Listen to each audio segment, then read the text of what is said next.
Hello and welcome to everyone to another episode of Gupshup with Gill. Today we have a different kind of debut. This time it's from another nationality. So far we have had Indians, we've had Pakistanis, we've had Australians, we've had Englishmen, we've had an American cricket journalist as well. Today I have someone from our neighborhood. It's Andrew Fidel Fernando from Sri Lanka, a writer who also writes for Crick Info and also has written a book today. Today, we'll obviously discuss with him about his journey into cricket writing and what cricket means to Sri Lanka. Welcome to the show, Fidel. I hope you have a great time. Gurkha, thanks so much for having me. Yeah, it's a pleasure to be here. So, Fidel, just like how I always do with all of my guests, first I actually start by talking to them about their own particular journey into this field. So, I want to know from you that where did this whole thing for cricket start, and then cricket writing? How did you eventually venture into this field? Yeah, I mean, I remember my first when I first became obsessed with cricket was it was definitely the end of '95 when Muttai Muralidharan was no-balled at the MCG. That's kind of my first distinct memory of watching cricket and realizing that, adults around me, my father, one of my aunts, were kind of getting very incensed at seeing what was happening on the TV and everything that was happening to the team in Australia. Until then, I thought it was just, a sport that I didn't really necessarily need to pay much attention to. But then I realized it was something quite serious and something that meant a lot to a lot of people. So I think that's when I first got hooked. And obviously, a few months later, Sri Lanka won the World Cup as well.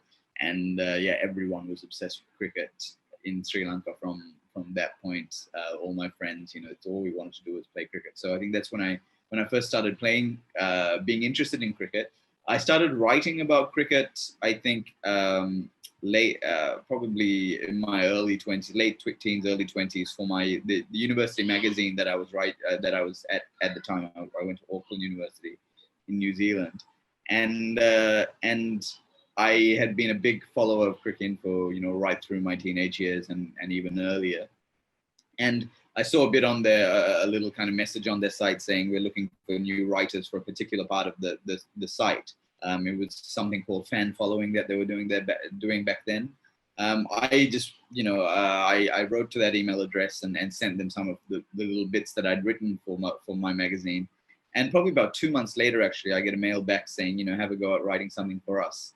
And that went well. And then, before I kept writing. And then I think before long, they had me covering tests. I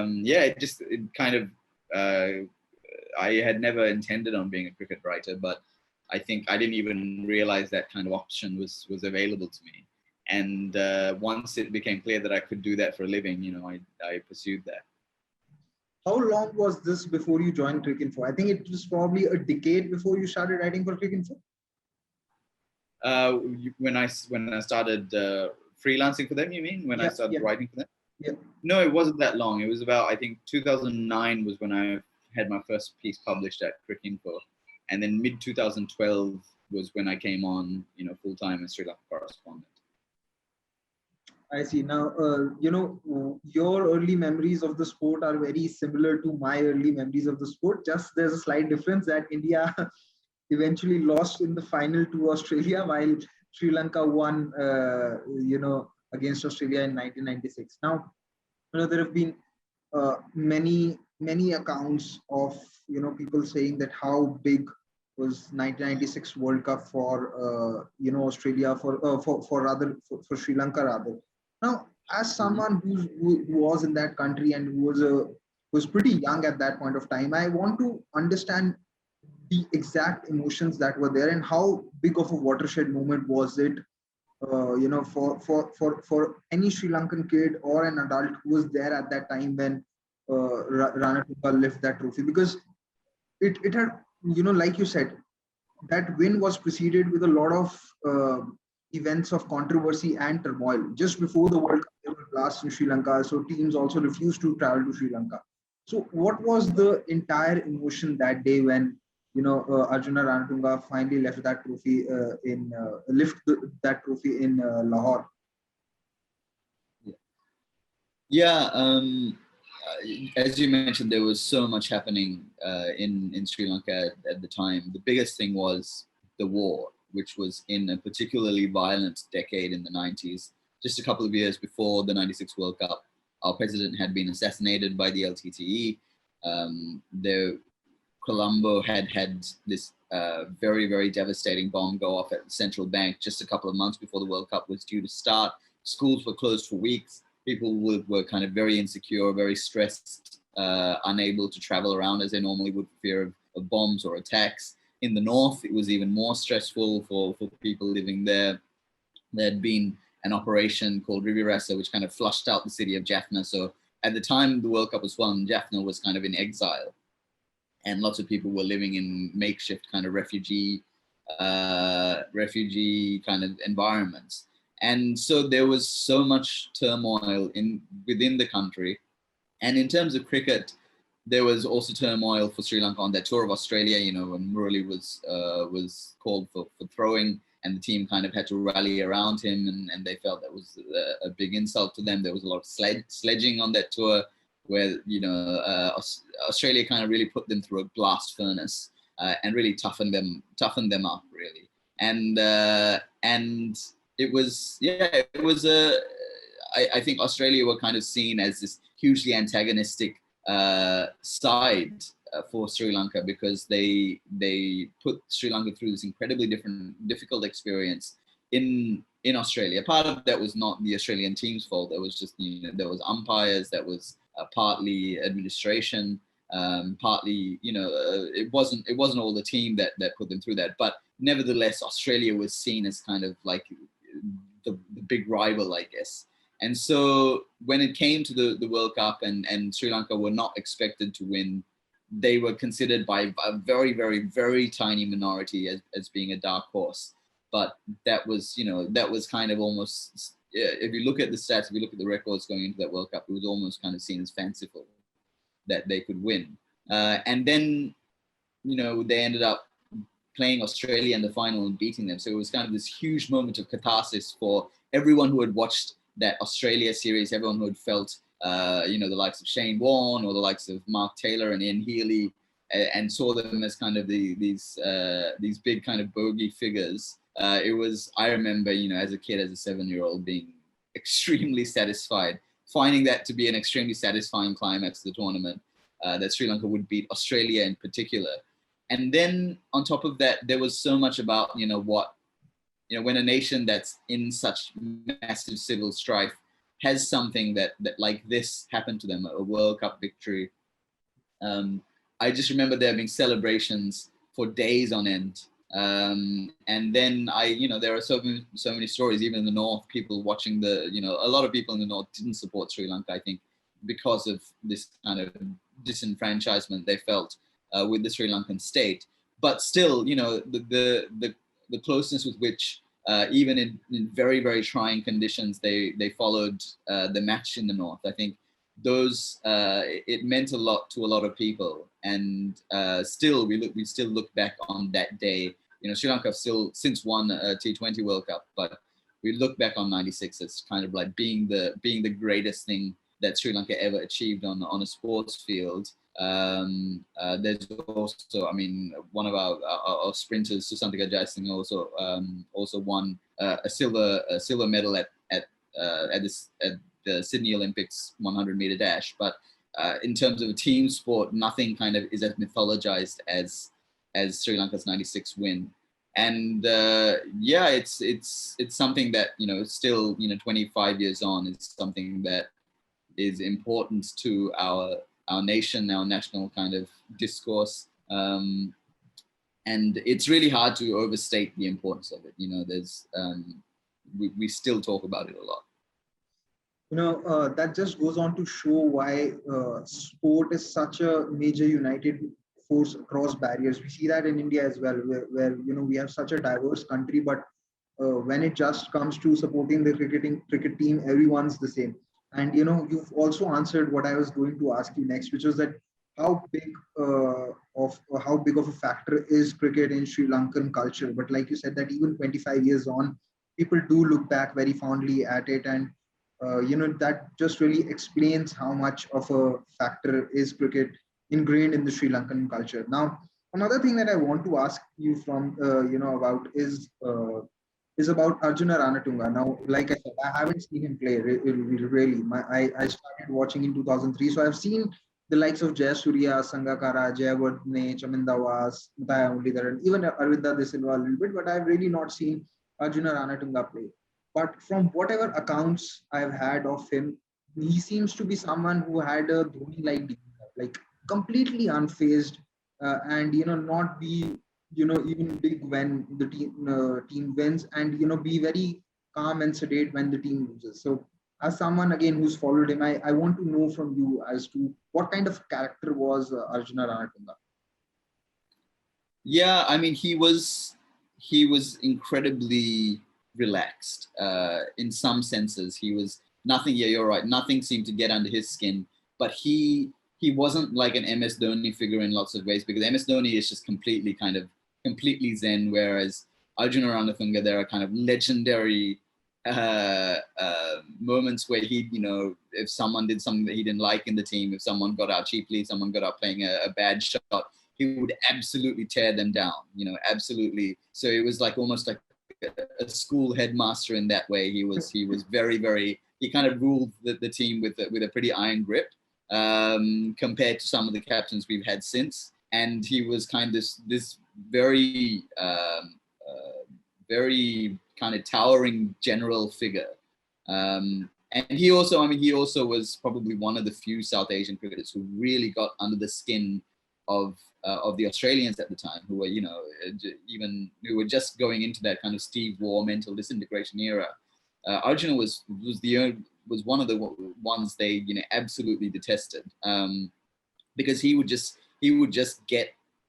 say things that triggered them in some way. He would know how to make them react badly. And so yeah, there are lots of sides to Arjuna. I think the coolness was that he had a lot of confidence in his team, and especially in that '96 World Cup, and what they could achieve. And no one could really say anything to him that ruffled him up. But he was very happy to ruffle other people up when he felt like they deserved that. So that's the kind of character he was. He was absolutely vital to Sri Lanka coming out of being a minnow team to being a world beating team. He was probably the key figure. Although he had some great talents at his disposal, like Sanajashu, like Arvinda De Silva, like Muttiah Muralidharan. He was the one who harnessed that talent and made sure that those talents were kind of like came together and were applied in the correct direction, and so he was probably the key man in that transformation. His own batting was also, we rarely talk about his own batting, but it was also, very, very calm. There was no match situation that he'd come into and look flustered. And he could be pretty aggressive, but also was kind of known for kind of massaging these chases home, for kind of, playing that kind of finishing role in a very different, he wasn't a big six-hitter or anything, but a great accumulator of runs, and someone who kind of at times batted with a lot of bravery as well. Before I had asked you about Ranatunga, you would also mention that despite the win in 2014, where you beaten India in the T20 World Cup, people still look very fondly and are more fond of the '96 World Cup win. Now, Jared Kimber was here on the show, and he mentioned that how even the 2014 World Cup win was a huge deal. He said that Sri Lanka aren't great at any other sport. The administration doesn't, really look after the players, and they don't even have money outside of the top level. So it was a huge deal. Now, again, I want to know from you what were the sentiments, because what a lot of people forget or maybe don't remember is that before that final, in a 7-year period, Sri Lanka were extremely consistent in the ICC events. The 2007 World Cup final, then the 2009 World T20 final where they lost to Pakistan, then the 2011 World Cup final as well where they lost to India, then the 2012 World T20 final where they lost to West Indies at home. And in a game where a lot of people would have thought that they'll probably walk the chase because it was a less than 140 chase. So, how contrasting were the emotions, specifically, after the 2012 World T20 final and then after the 2014 World T20 final? Yeah, again, I mean, there was a lot of catharsis attached to that one as well, because we'd seen the team fail in 4 finals, especially the 2011 World Cup final and the 2012 World T20 final were especially hard to stomach, because both of those, you felt, Sri Lanka were in a really good position at the halfway stage. Probably And still had one hand on the World Cup, I'd say. Probably had one hand on the trophy, I'd say. Yeah, and still weren't able to get off the. They were kind of, oppositions produced something special. Marlon Samuel's incredible innings, MS Dhoni and Gambhir as well, and for India produced kind of something out of the ordinary to get to beat Sri Lanka. So those were really difficult to take. And then I think going into that 2014 World T20, we knew that Sri Lanka had a good chance. They had such a good team. You had Malinga, you had Sangakkara, Dilshan, Mahela. And then you had kind of a spin attack that, there was Ajanta Mendis there and Ranganahera. But, they hadn't quite figured out this. Sorry? Sachin Senanayake, yeah. Senanayake, yeah. Senanayake and of course Nuwan Kulasekara and Malinga's new ball partner. And you felt like they had a lot of the raw materials there, but during the course of that tournament, they really had to figure out, who our best 11 is. I think once Ranganahera came in and won that virtual quarterfinal, a match that they should have lost, but Ranganahera kind of dragged them, with, in my view, the greatest T20 bowling performance ever, at least T20 international bowling performance ever. And he kind of rescued them there. And then, they played India in the final. India, who just looked so good right through the tournament. Kohli was on absolute fire.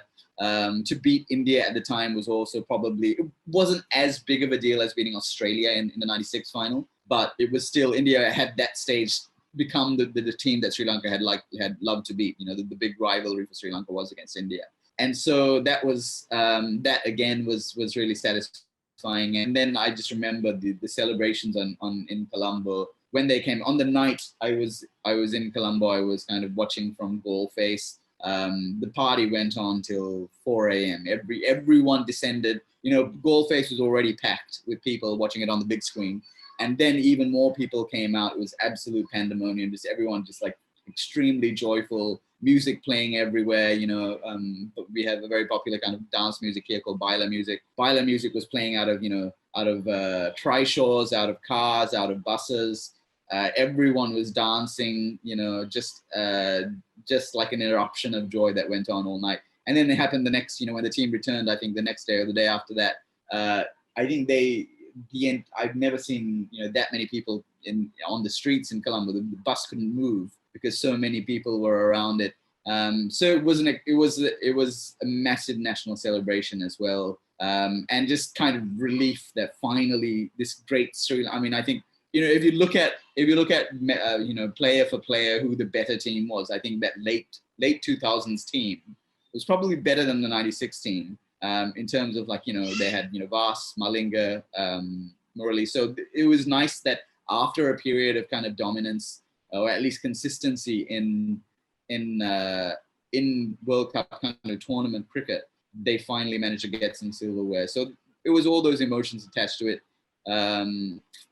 It was, the one thing I will say is that they were very different kind of, the 96 just came completely out of the blue. No one expected it, because Sri Lanka had never played in a knockout match, had never got to the knockouts in World Cups, let alone, win 3 in a row to win the World Cup. Whereas 2014 was more like, yes, this great team finally got something, got a reward for their excellence. And so I think for that reason, I think 96 will always just be this kind of lightning strike moment. And 2014 will be as amazing in some ways, but maybe not quite on that level for what it meant to the nation, I think. 96 kind of made a lot of Sri Lankans feel a lot better about themselves. 2014 did too, but perhaps not to the same extent.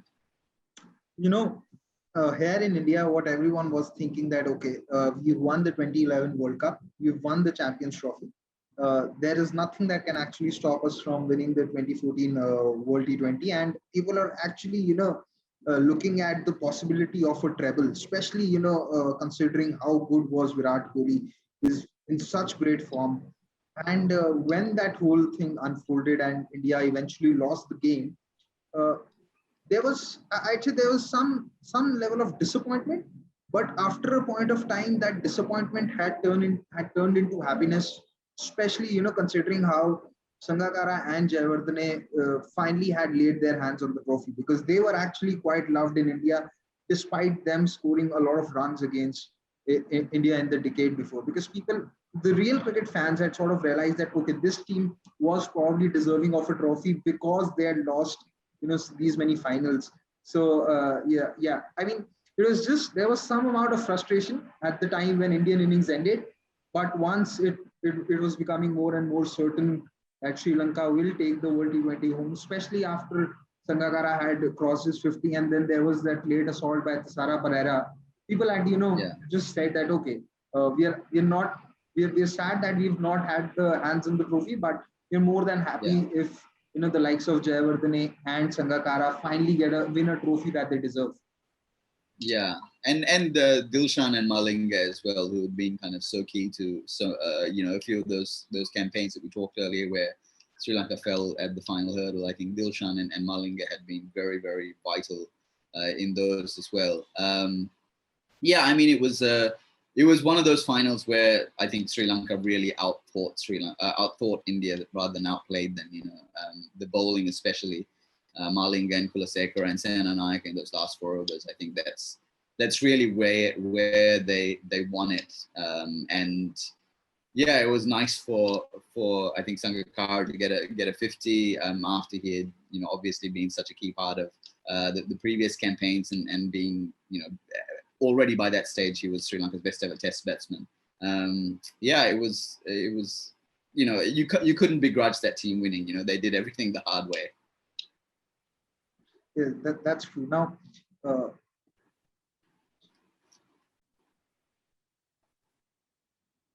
we've already discussed the glorious past, and now we've to discuss a little bit about the present. Now, it sort of seems a little funny that I ask you this, that considering you've already just a few days back written a whole article as to what all is wrong in Sri Lankan cricket. So I really won't get into the exact details from it. But what I want to know from you is that what are the immediate steps that can be taken to course correct some of the things. I know that the mess that has been there has come about through probably the last decade. So, expecting any kind of change to reap results straight away is going to be difficult. But what are the few immediate things that you think should happen in Sri Lankan cricket right now, which can, lay a foundation for a turnaround in the scheme of things? Yeah, I mean, the immediate steps aren't going to yield immediate results. I mean, the biggest things that you could do are essentially reform the domestic cricket system, which I don't see happening under this administration in that effective a fashion. They could surprise me, but past history kind of suggests that it won't happen. Is to kind of condense the number of first-class teams to. There was an idea to do a provincial tournament, which would be great if they can really take cricket to the provinces and have kind of grassroots support and involvement at the provincial level. That would be amazing. Essentially, to have a first-class competition and a List A and T20 competition where you have 6 teams, maximum 7, 8 teams, ideally 6 though, ideally 5 or 6, where the best talent in the country is concentrated, and these are long, kind of months-long competitions where they play several matches against each other. It's not just kind of an eyewash, 3-week competition as we've had, where players really are toughened up. And the results of that you won't see for 5-6 years, just like it's taken since we were only talking about 2014, where Sri Lanka were really still a very high performing cricket side in all formats. It's taken this long for the rot in domestic cricket to show itself at the top level, where it's been kind of a gradual degradation over 7 years. It's going to take a similar amount of time to build it back up again. So I don't think that immediate steps are going to yield immediate results. That's the main thing I think that needs to happen, to condense not just the best playing talent, but the best coaching talent. Get players, bridging this gap, this huge gap that's there now between domestic cricket and international cricket, which has grown wider every year over the last 15 years, I'd say. So that's one. Also relaying pitches so that it's more like what you get at the international level, not pitches that are incredibly spin friendly and turn from ball one, but something that offers something to quicks, that give batsmen experience against playing against top quality bowling. Those kinds of things would need to happen as well. Beyond that, I think if you're looking at the current team and what's happening in the very, very short term, there's a little bit of there's always a big rift between the administrators and Sri Lankan cricketers in this country. There has been for a long time. Mahela and Kumar used to have their big battles with various administrators. That's not something new, but I think it's especially a low ebb now. And I think because of what happened with the recent contract standoff, there's been a breakdown in relationships between the coach and some players. Senior players are considering retirement, are sending letters, are being acting like they've been kind of discriminated against. I think there just needs to be a little bit of healing, a little bit of kind of getting together and putting those relationships right again, and kind of making certain players feel like they're valued. I don't necessarily disagree that certain senior players, the team. It's fair enough if the strategy of the team is to look past certain senior players, but at the same time, you shouldn't do that in a way that kind of enrages or kind of belittles them, which I think some of the actions from the board have done. So I think, it's I don't necessarily see the board getting too involved. I'm not sure that they're capable of acting with diplomacy or tact, but maybe the coaches can reach out to these players and try and kind of bring them back into the fold, because I think especially in the test arena, players like Matthews and Karunaratne are kind of important to that team. So I guess we will see what happens. There's a lot. There's a lot of kind of. There are a lot of moving parts with this team. You've also got 3 players who are out possibly for months because of suspension, because they went out and broke that bio bubble in Durham. We have Kusal Pereira, who came into the captaincy only in kind of March, April, and was removed very quickly and very unfairly, in my view. So all of these, there's a lot going on there, and there's a lot of uncertainty. I see.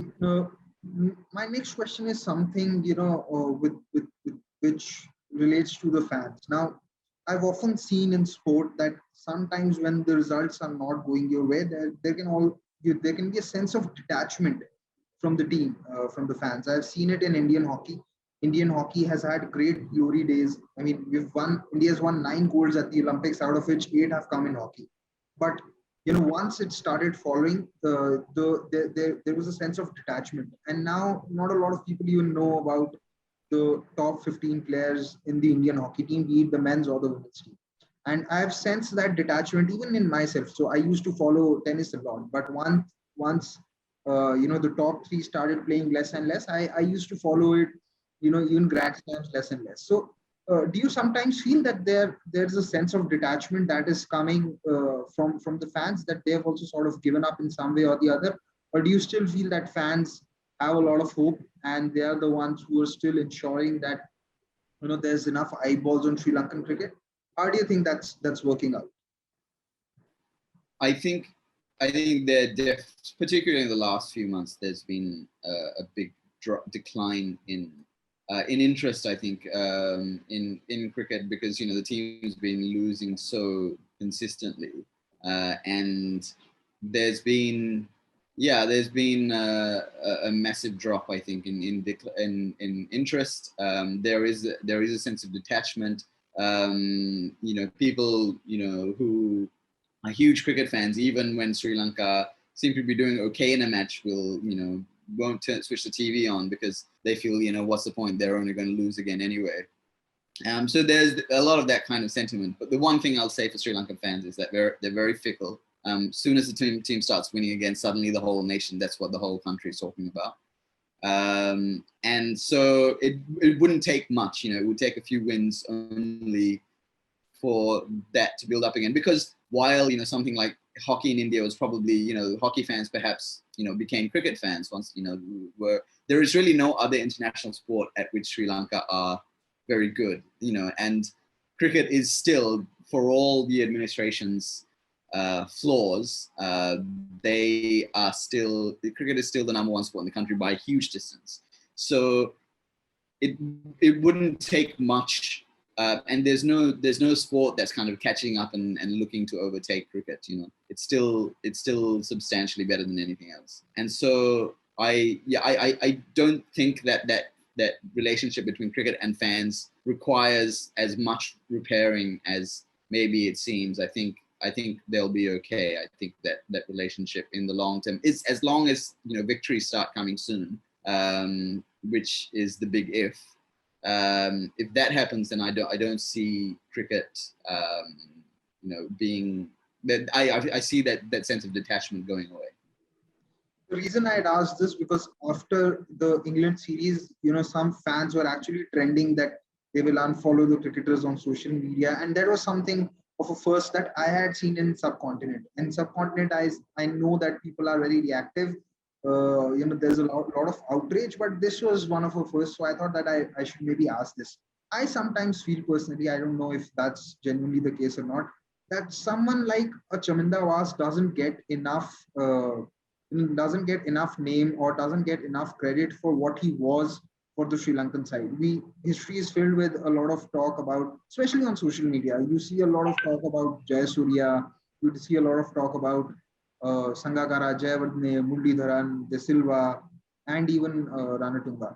Do you sometimes feel that Chaminda Vaas doesn't get the name or the plaudits and the credit that he should get? Because I actually feel that if not for him, even entire Muralidharan couldn't have won Sri Lanka a lot of games in Sri Lanka as well. What do you think about it? Yeah, I think in Sri Lanka he does get a lot of credit. He's still kind of revered, seen as kind of almost like the patron saint of Sri Lankan fast bowling. He's very. I think it's possibly outside of Sri Lanka that he's not mentioned in that same way. He's also kind of a quiet reserve figure. Currently coaching with the national team, by the way. He's the fast bowling coach at the moment. But he does get a lot of credit. I think the thing is, he didn't, because Murali was such an overbearing, almost such an overwhelming match winner on the bowling front. And Vaas was almost always seen as kind of the main support figure. But I think you're absolutely right. Sri Lanka would not have won so many matches during their kind of period together if not for Vaas. He was incredibly accurate. Someone who never let the opposition kind of the pressure that Murali was building, he would kind of add to. And Murali might end up with a lot of wickets, but if Vaas hadn't been at the other end, asking questions himself of the batsman and really putting it in place, putting the ball consistently in places where the pressure wasn't being leaked, Sri Lanka wouldn't have won. He was incredibly skillful as well. Great with reverse swing. Had balls that went both ways with the new ball. Incredibly good bowler early on in one days. Was able to hit a lot of pads, especially left-handers used to always get LBW. He was across so many fronts such a champion bowler, and and such a durable bowler as well. You know, incredibly fit, didn't miss a lot of matches. Someone who was absolutely key. I think, you know, there are 5 players who were probably key to Sri Lanka's transformation from you know, minnows to a world-class team. We talked about the others, you know, De Silva, Ranatunga, Murali, and Jayasuriya, and Vaas was definitely in that 5 as well. Well, good to know that, because like you said, even outside of, you also mentioned that outside of Sri Lanka, maybe he doesn't get enough mention. Now, you know, you were talking a little while ago about the domestic cricket in Sri Lanka. As someone who doesn't know much, I want to know from you, what are the centers where, you know, you'd say players come from? Like in India, you know that players comes from Mumbai, Delhi, Tamil Nadu, Karnataka. There are centers where, you know, players are going to come from. Which are these centers in Sri Lanka? Yeah, I mean, there's really one center. If you're looking at center, Sri Lankan cricket is very Colombo-centric. So the vast majority of the first-class teams are based in Colombo. So if you're a kid growing up, you know, even in an urban area like, say, Anuradhapura, which is in the North Central Province, and you want to play cricket, or your kid growing up in Jaffna or Batticaloa, which is in, you know, Jaffna's in the north, Batticaloa's in the east, you would need to probably move to Colombo to pursue cricket beyond a certain level. You know, you can't stay in your home city, stay with your parents, you know, and become a professional cricketer or a semi-professional cricketer. So that is in itself a problem. That is in itself, you know, one of Sri Lanka cricket's big failures over the last 20 years. Is they haven't taken cricket really into these provinces. They haven't made centers in these different places.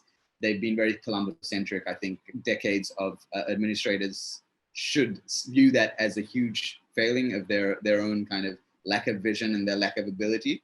And that is one of the reasons for Sri Lankan cricket's decline, because you lose a lot of talent this way. You lose, you know, the 16-year-old who's really good, who might, you know, at age 22, 23, become a really top fast bowler, has already given up cricket at age 17 because his family can't afford to send him to Colombo to play cricket. He has better opportunities elsewhere. We just haven't made it easy for these kinds of players to get into the cricket system and to play at a serious level.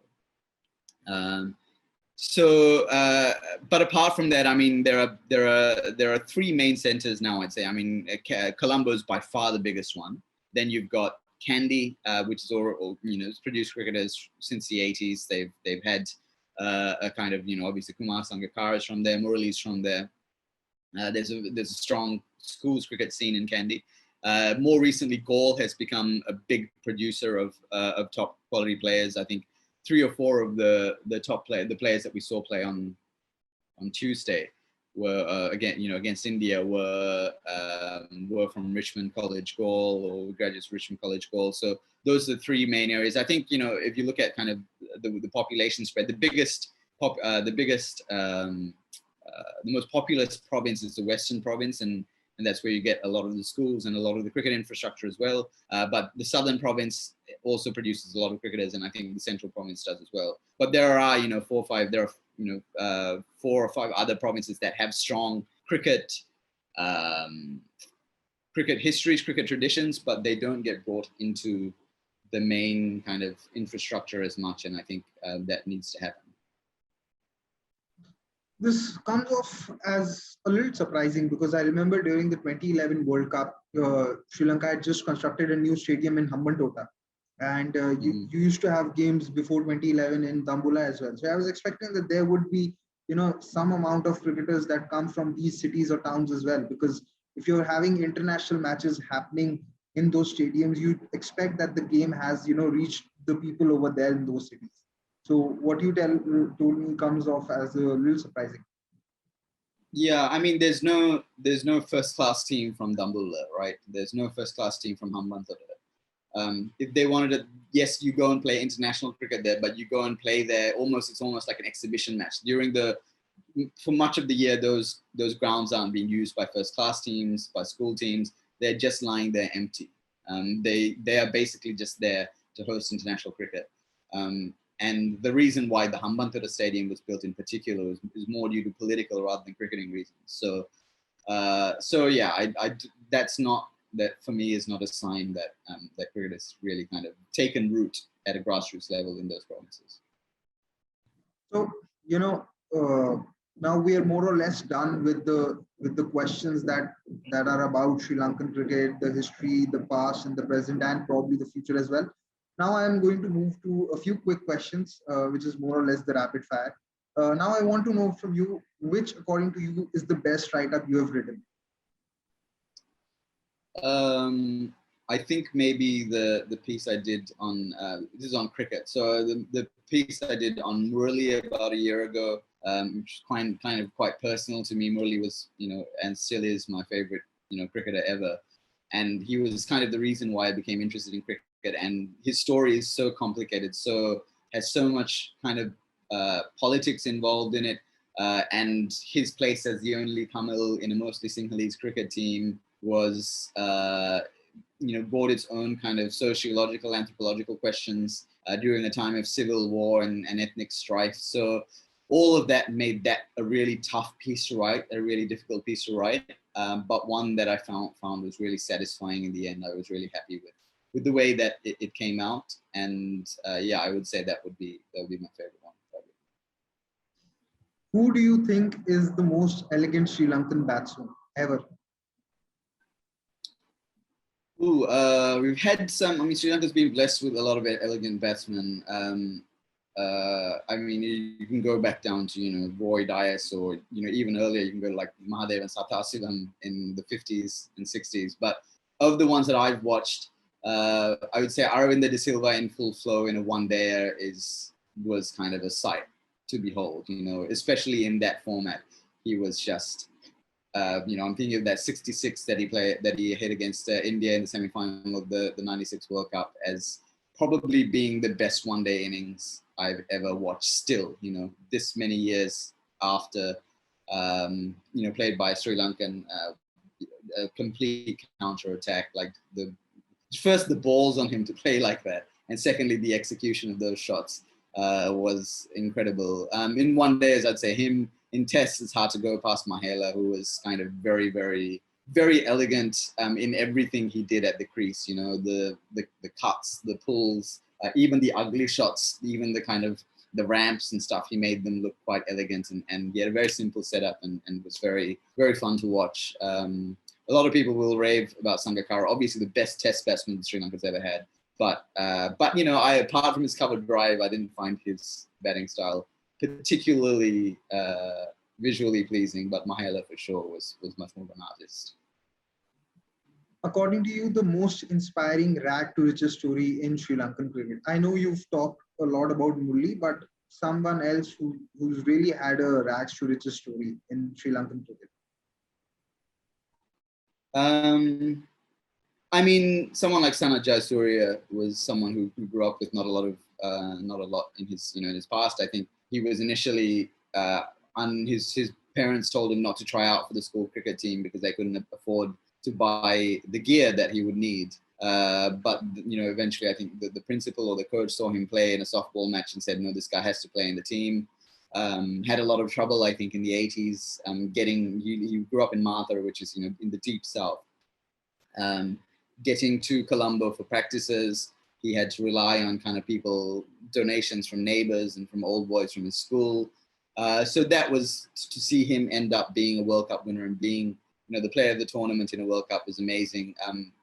Yeah, I think that's probably one of the biggest ones. Lasith Malinga also, to some extent, though his family were never probably as hard up as you know, pretty kind of rural middle class.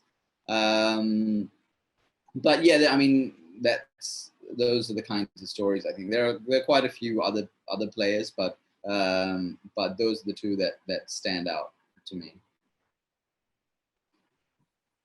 A Sri Lankan cricketer who you think never fulfilled his potential and you're particularly disappointed about? I know there will be many, which is, you know, as the case in any sport, but yeah, one player who didn't and you particularly feel very disappointed about him or her. So, I mean, I'll go with the modern players, because I think the biggest disappointments have been the kind of current lot of players.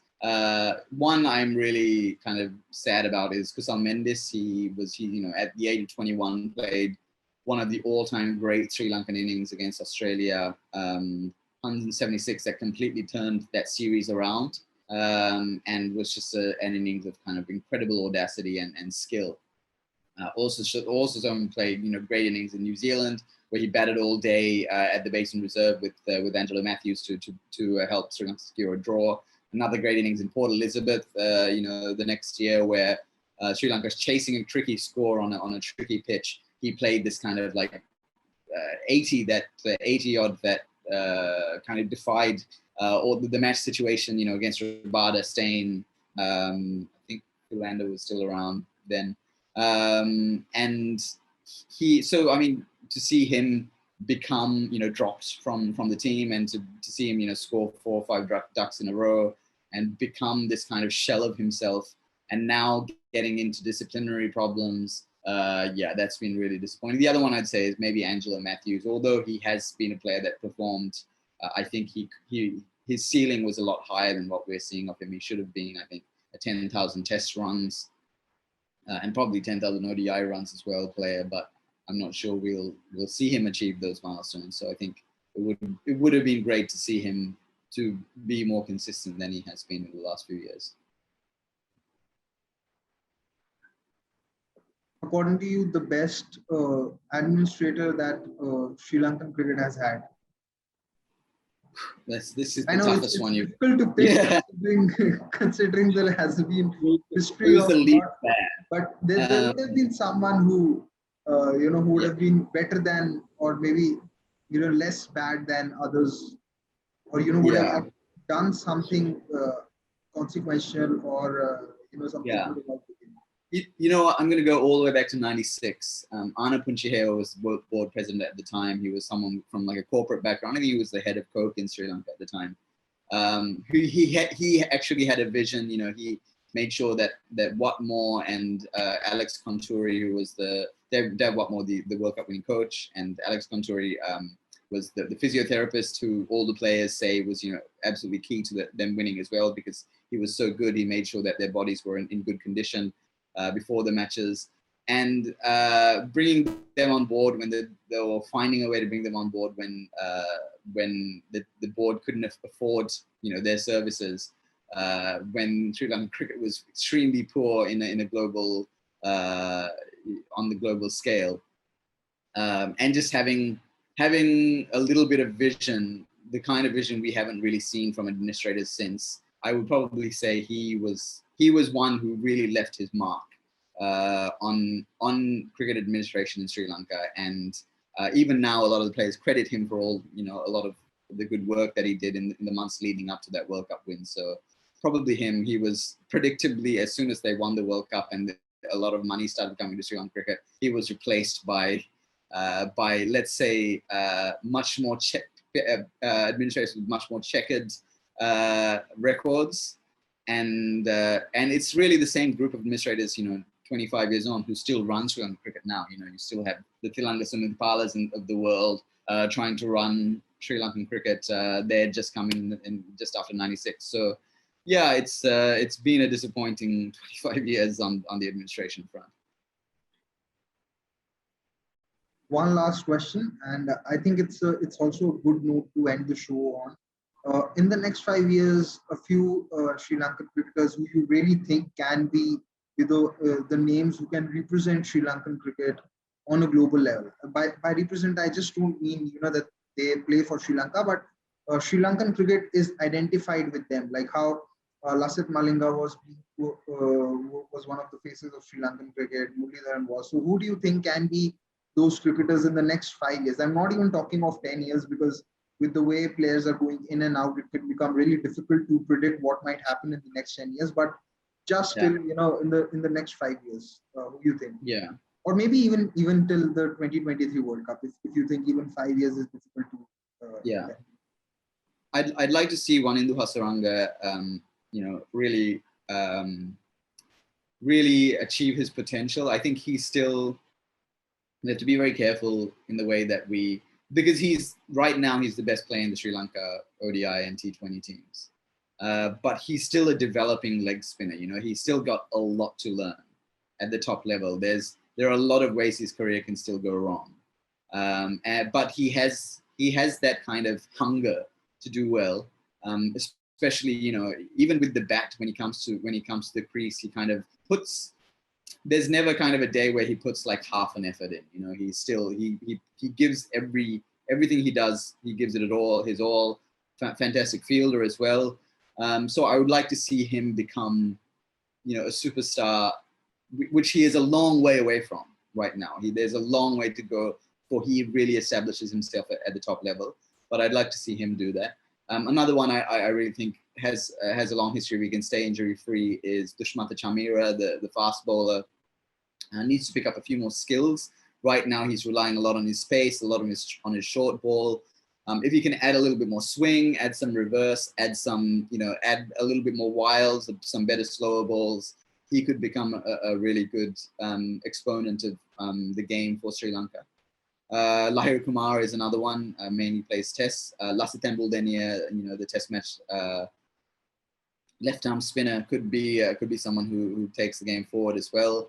Yeah, I think those are probably the young players. Just trying to think if I'm Avishka Fernando could be again someone who has a lot of talent. Probably could be a little bit more hardworking, especially on the fitness front, but has a lot of talent and could become one of those players. I mean, I think there's a lot of kind of rough diamonds in there. You know, they need just a lot of hard work, a lot of polish. And they could become really world-class players, but there's just a long way to go before you know you can start thinking of them in that sense. Well, you know, that tells us that there is still a lot of hope and a lot of things that we can look forward to in Sri Lankan cricket. And you know, I just want to say that it's been great talking to you about Sri Lankan cricket and its history as well as the present. You know, I've personally learned a lot from this show about the history, which I always, you know, look forward to because I'm always interested to know what I haven't witnessed. And this show was a perfect example of that. I hope all the viewers feel that, and I hope you had fun being on the show. And you know, thank you so much. Whosoever liked this, you know, please share it with your friends and don't forget to subscribe to the channel. And I'll just, you know, leave it to Fidel to, you know, say a few parting words before we leave. Yeah, thank you so much for having me. It was a lot of fun, and yeah, hopefully we can do this again sometime. It's Sri Lankan cricket's kind of at a low ebb, but I think there's still a lot there. At least you can still hope, right? So I think that's what everyone's clinging to at the moment. Well, at least you can hope that those are the words which, you know, a lot of us, you know, live by. And there's one thing about sport that, you know, anything and everything can go bad, but there's always hope. And these are the great words to, you know, live by, I'd say, especially in these times where you have so much uncertainty. So this was it from today's show. Like I said, if you do like this episode, please share it with your friends and don't forget to subscribe to the YouTube channel. And if you want to learn and read more about Sri Lankan cricket, you can follow Fidel on his Twitter, and you can always, you know, look up on his profile on Cricket Info and read whatever there is about Sri Lankan cricket. I think he's the one-stop shop in that regard. So this is it. Thank you so much. Thank you for watching. Thanks.